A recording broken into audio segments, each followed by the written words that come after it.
Another one, another one. Sit in my whip and see the stars, and see the stars. Show me just who you are. Show me just who you are. Welcome to episode 2 of the Plugin Podcast by producerplugin.com. I would like to introduce our first guest. He's an amazing music producer and a friend of mine. Some of his credits include Chris Brown, Picture Me Rollin, as well as DJ Khaled, Hold You Down, featuring Chris Brown, Jeremiah, August Alsina, and Future.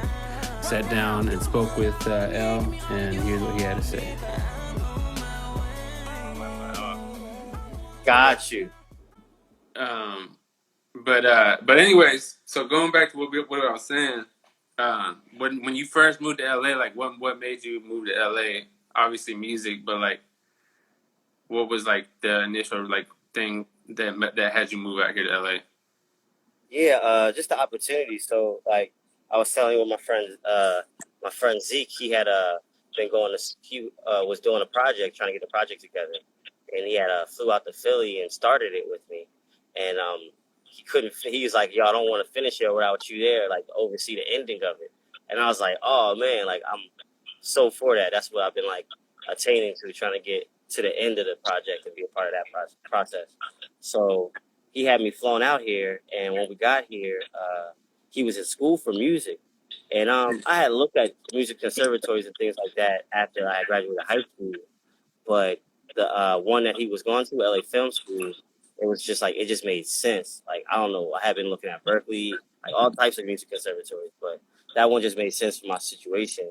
So I was like, yo, I'm about to move out here, dog. Like, there's a school out here for this, and it's teaching you the music boards and the analog gear that you like never would know about just from being in the house producer all day. So I was like, it got me out here. Like, that got me. That's it. That's what's up. So at the LA Film School, like, do you think that it was LA Film School, right? Is that what you said? Yeah. Was it? Do you think that was worth the like the investment of like as far as like the overall like what you got out of it? You said that was a good investment? Yeah. Definitely. Like the relationships, the type of people who are doing or are attaining to do the same thing, you know what I'm saying, is like really dope to see that. And I had a lot of that back home too. I wouldn't say that. But it seems like out here it's a whole nother type of like professional landscape when it comes to doing music compared to Philadelphia. Yeah. So you probably built a lot of like relationships while you were at LA Film School, like people that are working in the music industry even now, right? Man, like not even knowing, like, because you wouldn't even know the opportunities that they were looking at after we were finished. But like, yeah, I was going to school with like A&Rs at Warner Brothers. Like, they were in school but already were working on the job. I didn't even know. So It's like you never are aware of the opportunities in your classmates, like in college especially. I was like, oh snap! And the teachers would tell you that all the time. But if I could tell anybody anything, it's like if you go to those type of schools, you don't know who you're next to. Like now, that's you don't crazy. know. So you were going to school with A&R, like working A&Rs. Completely. Like they were, so they had got hired as A&Rs, and I guess it would like help towards their opportunities of growth in the company to receive a bachelor's in business or to do these other things. So they just went back to school and got them. Oh wow, that's crazy. Crazy, dog. So did you have opportunities like pop up to like submit to like artists and stuff through like people that you went to school with at LA Film School?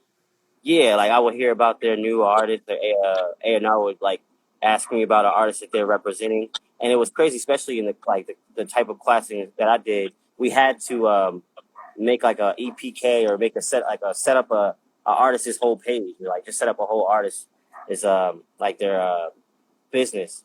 So I would see people pitching artists, and lo and behold, they were actually A&R and stuff like that. It was like pretty serious. Damn, that's crazy. I didn't know that. That's crazy. Yeah. Doing the homework with their real work. It was crazy. That's crazy, dog. All right, so let's do a quick story time. The Hold You Down record with DJ Khaled. How did that record come about? So everyone that's watching here now, L was involved in producing the record "Hold You Down" for DJ Khaled. So just give us a background on how that record came about. Like, so that was completely before I moved out here. Before I knew about this opportunity out here in LA, I hadn't even met Zeke yet, like I was telling you about. So I had just been in a situation back in Philly where I don't know. I had worked with a lot of the artists that I wanted to, like I was looking up to in the independent circuit out there, and I just didn't see a lot of producers that, not even producers that, but a lot of artists that like were willing to try different genres or just be, try, like experiment.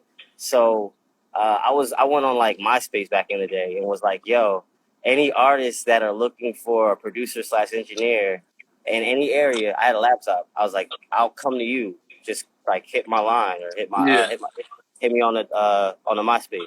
yeah, So I had to get some, like, that was like my first Craigslist post. Like, it started to get me some feedback, or like people started hitting me up. And I had one guy hit me from New Jersey, and he was like from Upper New Jersey, and he was like, I would love for you to do like 3 tracks on my project. And I was like, for sure. And I didn't even care about getting paid at that time. I think I expressed that on the MySpace. I was like, look, yeah, it's not about that. Just like, if you're trying to work, just make sure I provide me transportation. I'll get to you. You know what I'm saying? yeah, I'm there. yeah. So he was like, look, I don't have a lot of money, but regardless of that, he was like, look, I'll get you out to New Jersey to come work with me. I'm going to school right now. I was like, what? You're on college campus?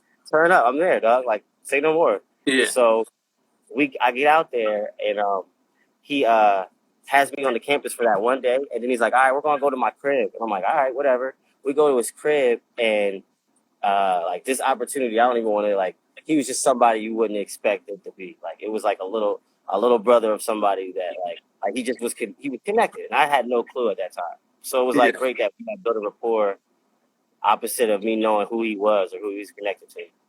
So he like that's like the second we moved, like the second we got to his crib, I knew, I was like, all right, this isn't just some good smoke. You know what I'm saying? Like, all right, where we at? So he was like, we got to his crib, and he was like, dog, I want to take you to a session later in New York. And I'm like, all right, whatever. Like, just another studio. I've been to a lot of studios in my life. Yeah. So we go up to New York, and he's going into this like industry building. It just looks like a warehouse, like a factory warehouse. We get on an elevator, and when we get off, we're in Bad Boy Studio, dog. We're in Diddy's studio. What? Bro. So I'm sitting here like, where the fuck? This New York shit is crazy. Like, I had never been in New York before. So that was my first experience, like just walking into an elevator and ending up at Diddy's studio. It was crazy, bro. So we get in there, and one of Khaled's producers, my homie Lee on the beats, he was in there on just in a writing session, just working on tracks. And my homie was like, yo, like, I know y'all in here working, but you got to hear my man L's tracks, or you got to hear his production. And he just like really threw me the bone, bro. Like, whoa, that's great. So but like also he threw me a bone, but like you got to be ready for that bone, because that was you got to be ready. The shot clock was up, like, so they stopped working on production like that. I don't know if they paid for that room. I'm sure, whatever. So they stopped working on production and let me plug in the aux. And I just started ripping through like all my tracks, and everybody in the room was like, "Oh!" Like, it was crazy, bro. It was crazy. So Lee was like, "Bro, I really fucked with the last 2 tracks you played with.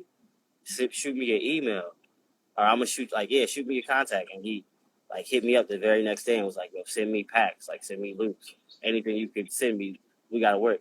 So I just started sending him like 10 packs of beats, like really like every 3 days. I was trying to send him stuff, because it's like I don't have anything going on right now, dog. Right. So I think 2 weeks into doing that, he hit me up. 2 weeks into doing that, he hit me up and was like, "Yo, keep this in the tuck.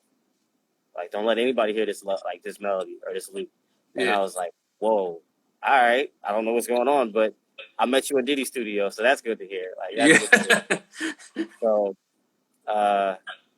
what goes on? It takes a long time. Like, a year goes by, and he's like, "Yo, you know that melody that you did for me? Yo, Chris Brown, Future is on that joint." And that's all he says. He says those 2 names. Yeah, he said those 2 names. And I'm like, what?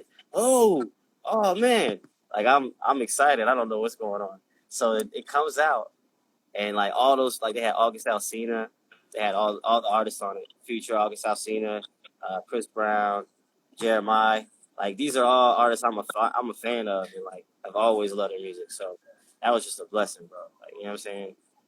That's crazy. So that all started with MySpace? Yes, MySpace, and just like really like throwing it out there that I'm open and available to work, and I wasn't really pressed about the earnings right now because I'm worried. I was focused on what would come in the back end, like which is what it's about, man. That's what it's about. That's true. Damn, that's crazy. Cause I've heard a lot of stories like early on during the MySpace days, I think like Vinyls, Vinyls, that producer Vinyls. Yeah. And he said that he met Boy Wonder on MySpace also. Yo, Like a lot of people were like networking like a motherfucker on MySpace. Like a lot of the producers like just be networking on MySpace, I guess, back in the day. Hell yeah. And I'm gonna say this too, man. Like I grew up, like I didn't grow up, but like when I was coming up in this production, like people like Ja Lil and like producers like that were like really doing their thing. You know what I'm saying? And like you would say they were doing their thing, but the place that I saw them the most was on the internet. So that was like everything to me, like just being out there and on the internet trying to reach out. That's a fact. Like, yeah, like getting out on the internet, especially right now, like just sending stuff out. That's that's the key. Yeah. Hey, I think your screen froze up. Like, can you like exit out and get back in? I don't know what's going on with the screen. Let me see, because I'm still in the app and I see yours perfectly fine, but mine's is just. Don't end the live. Just like, is there a way to like unpause it? Right? Can you like stop, get off and then get back on or something like that? And it won't let me switch the camera either. No, that's a crazy caption too. That's a crazy screenshot. Like I'm seeing what you're seeing, bro. Yeah. What up everyone in the building? If you got any questions for El, put them in the comments, and we'll get Mark at the end. All right, we'll just keep it rolling then, I guess. All right, we'll get rolling with your boss face. I think there's a way to like get off and get back on though. Let me see. I'm like staring right at the screen in it too. Let me try something. Let me try this real quick. I'm gonna take you off and see if you and then request me again. Okay.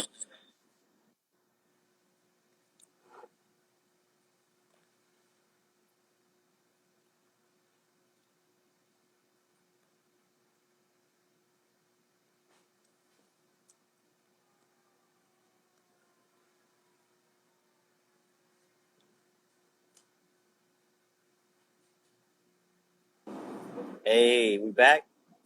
Okay, yeah, you're good now. You're good. What up, everyone? What up, Rick?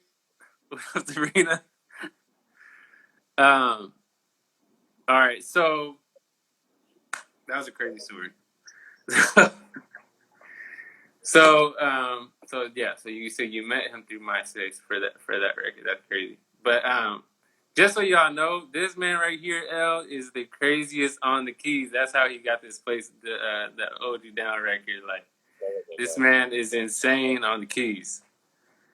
But so that's going into our next story. How did you do the so you got the DJ Khaled record with Hold You Down, and then you got the Picture Me Rollin after that, right? Yeah, it was after that. Okay, how did the Picture Me Rollin record come about? Chris Brown's Picture Me Rollin. So, for Picture Me Rollin, that was out here in LA. I got with my brother Zeke and my homie DJ West. There's a couple of us on that track. My homie Golden Boy, my homie Smack, and my brother Dre. You know Andre. Yeah. So Dre, West, Smack, and Golden Boy were just in the studio. It was really like Wes's start though. Wes started the idea, and he was just like came in the studio playing some Mossberg, and he was just like on some like mad West Coast vibes like all day. Yeah. And he was just like, you gotta make some shit, because he was like he had a real good opportunity to work with YG. So like that's where his head was like all that whole summer, bro. So we're trying to get this production together, and he pulls up some old Mossberg records. Oh, did it freeze again, bro? Oh my god, it did freeze again. You don't want that one. You don't want that screenshot, bro. And that's a snippet too, bro. My eyes look big as shit, dog. Hold on.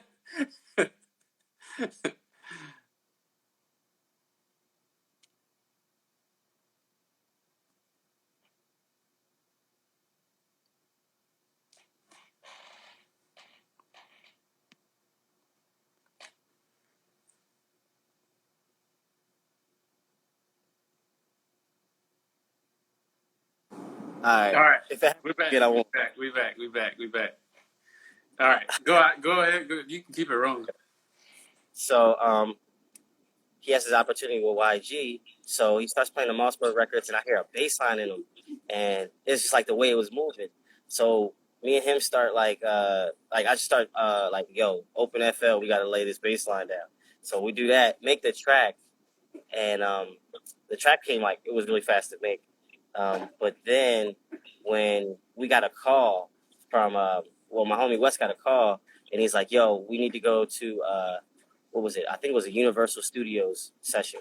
We need to go to this Universal Studio session. They have a writing camp and for Chris Brown, and they want us to come through and play some tracks.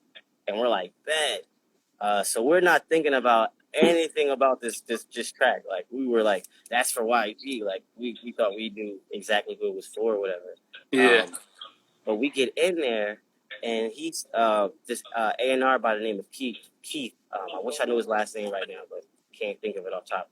So his first name was Keith, and he was in the room with us, and he had us like go through. He had my homie go through like a good 90 records that we had been working on. Like we had been co-producing for like I feel like a year up until this happened. So we had a lot of records. And so you and Wes had 90 records? Yes, like we my had god, that's way crazy. more than that. For real, way more than that. But that's like how many records he had us going through records. He played it for like 3 seconds, and if he didn't like how it was starting, he was like, skip, like next record. So that's why I'm like, he had us go through 90 tracks, bro.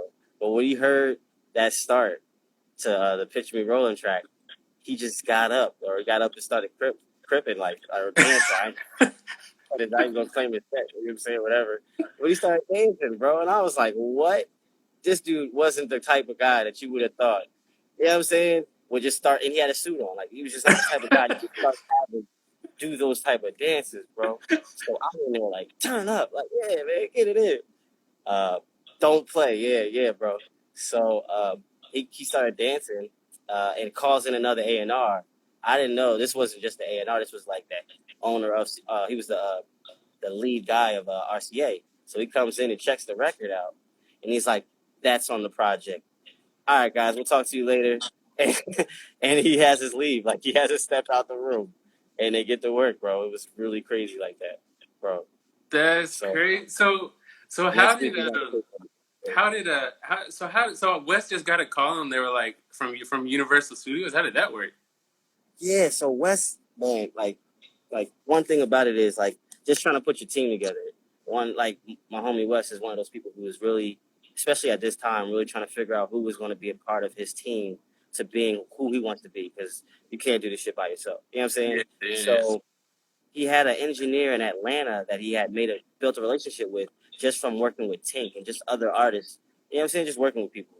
And this engineer really liked the production and felt like he could help get us in another place. So I just felt like it was a blessing for me to be able to help my homie Wes. You know what I'm saying? Yeah. With the opportunities that he was getting. So that's how I looked at that. That's crazy. You know what's crazy about that record? I remember listening to that song whenever the album first came out, and that, I'm not even bullshitting you, that was one of my favorite songs on that album. And I remember being like, I remember looking up the production credits, and I was like, And I remember saying, John, I don't even think I ever told you this. I looked up the production credits and it said Dream Forever. And I was like, who the fuck is Dream Forever? Right. Isn't that what it's called? Wasn't it Dream Forever or something like Yeah, that? that was our collective, bro. That was what we Yeah. called it. And I remember looking it up because I always look up production credits. And I tried looking up Dream Forever. And I could not find out who the fuck that was. I was like, That was our first, bro. That was our first. And then I ended up meeting you. And then I found out later on that you produced that record. I was like, wait a second, what the fuck? That's crazy. Yeah, bro.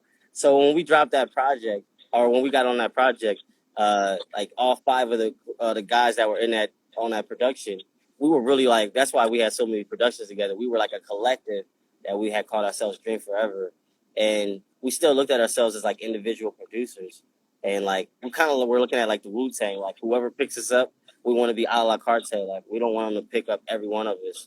We want to be able to work with any label, but we want to be involved like that. You know what I'm saying? Kind of like Wu-Tang, but the production side. Right. So that was the goal. That's a dope story. All right, let's roll into some questions. What DAW do you use? I already know this answer, but Fruit Loop Gang. You know what I'm saying? So why do you like FL? Like, have you used other? You've used other DAWs, right? You've used. When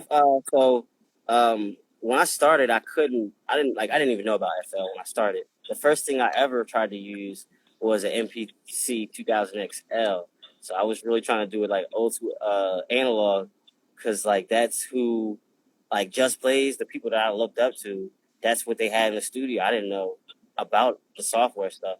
But when I saw how much that stuff cost, and I saved up to get the XL, and then found out that I couldn't pay for the drums or anything else I was like, oh man, there has to be another way. And lo and behold, like the computer involved, like, you know what I'm saying? So I had started with Reason when I found out, yo, it was hard out here. You feel me? Oh, it's frozen again. Oh no. It's all good. I'm not gonna get out of there. But yeah, so like I was like, all right, so the computer gang, that's where we're at. And the first program that I could find for free, like that I didn't have to worry about the crack version, was Reason. So like it was so easy to install. So I had Reason on my computer, but you couldn't sample without this whole other program that you couldn't crack. And it just trying to figure out other programs with those, like with the piracy versions they had. It was hard out here, man. Yeah, because Reason they just recently, like in the past couple of years, started doing like third-party plugins, because before, like, it was all like refill stuff. Was it called like refills or something like that? Yeah, the refill was all refills and like the combinators, and like I loved it, bro. I loved it, but I wanted to sample. I wanted to be Just Blaze. Like, I wanted to be everybody but what they allowed you to be on there. Yeah. So I was like, all right, and I found out, like I just kept looking up samplers, and then FL came into my life. And when I like pulled a sample into FL and saw that I could see the waves, and like I could do what I could just move I could do what I could do in there, I was like, I'm stuck here. Like I'm never moving to anything else. It's too simple. Yeah. I was there. FL is crazy. Like I started on FL, and I when I first started making beats on FL, I thought it was like a kids type program. Like it wasn't like a serious beat maker program. And so I tried to like use other DAWs, and like I think I used almost every single DAW, and now I'm like back on FL. It's like that, bro. Like the power of FL is like crazy, man. Like what you can do with it. It's insane. I'm starting. You know what's so crazy? After all these years in FL, Ableton has come up and like really try to take the crown from my program. Like, you know what I'm saying? It's done a lot of things that I want to do in FL. So yeah, it's coming for it. It's coming, man. Yeah. Yeah, was it Rick says I'm Logic now. Okay, I was on Logic for a little bit too, but I just felt like Logic, for some reason, Logic felt like it was like it's probably improved now, but like it just felt like I had to do a lot just to get like one thing done. And I liked like the speed of FL. Like FL is really, but now I'm on Ableton, and I'm on Ableton and FL. Yeah. But the speed of FL, like laying out beats, is just like quick, so quick. Yo, I gotta tell you a story about Logic. So when I started off, And I like when I got a Mac in our house and I started using Logic.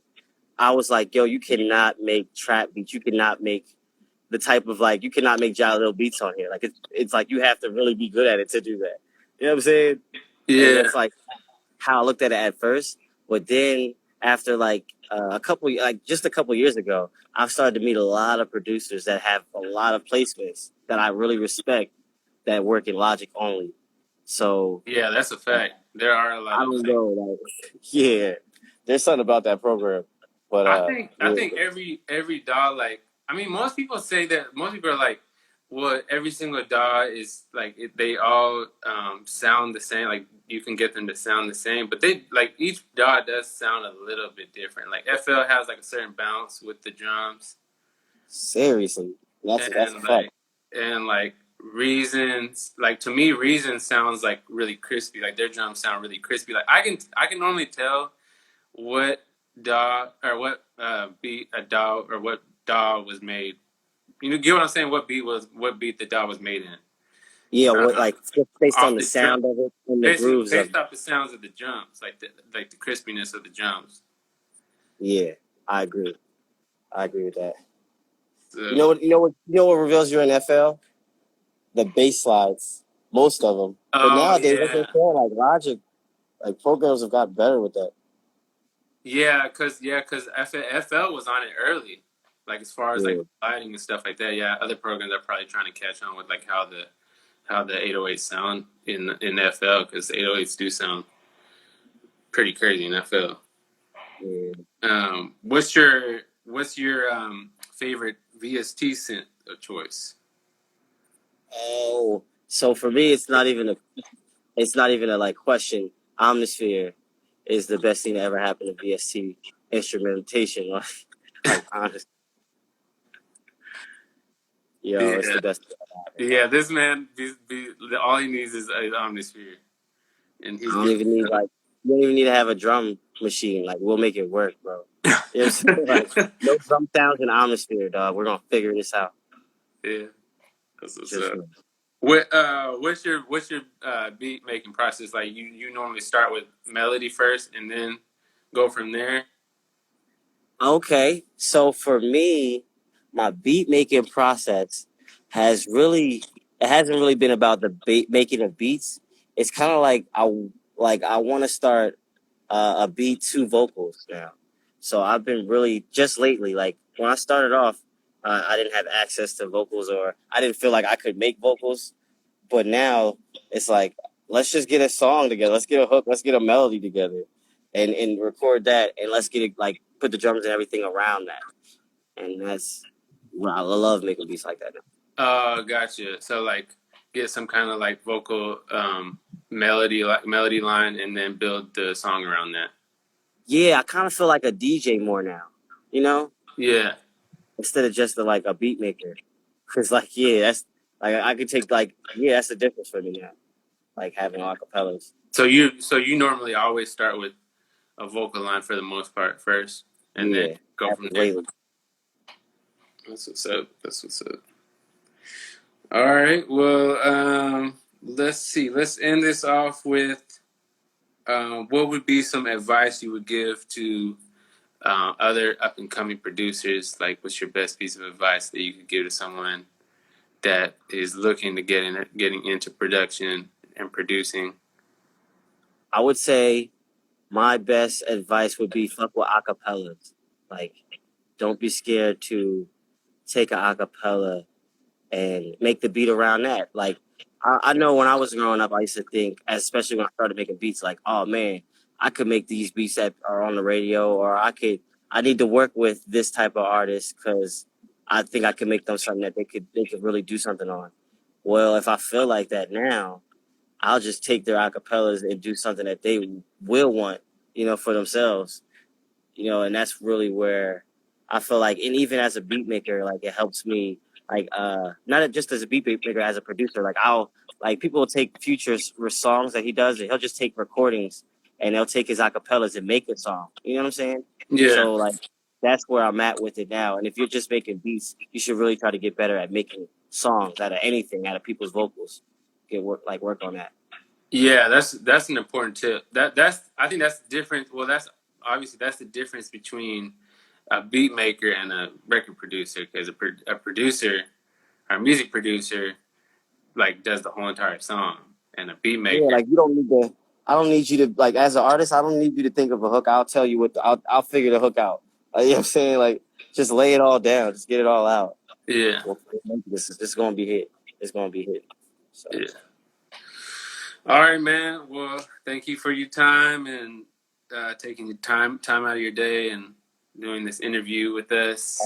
no And problem, bro. also, Thank you for like interviewing I me, was bro. saying before earlier, my man L is crazy on the keys. We did a kit together, a MIDI kit together. It's on our Yeah, it's on the website on producerplugin.com.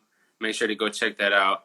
I collabed with L on that, and he made some crazy midis for you guys. So make sure to go check that out. And peace. Thank you all for tuning in. Thank you, L. Peace. Stay blessed, y'all. All right. Later, man.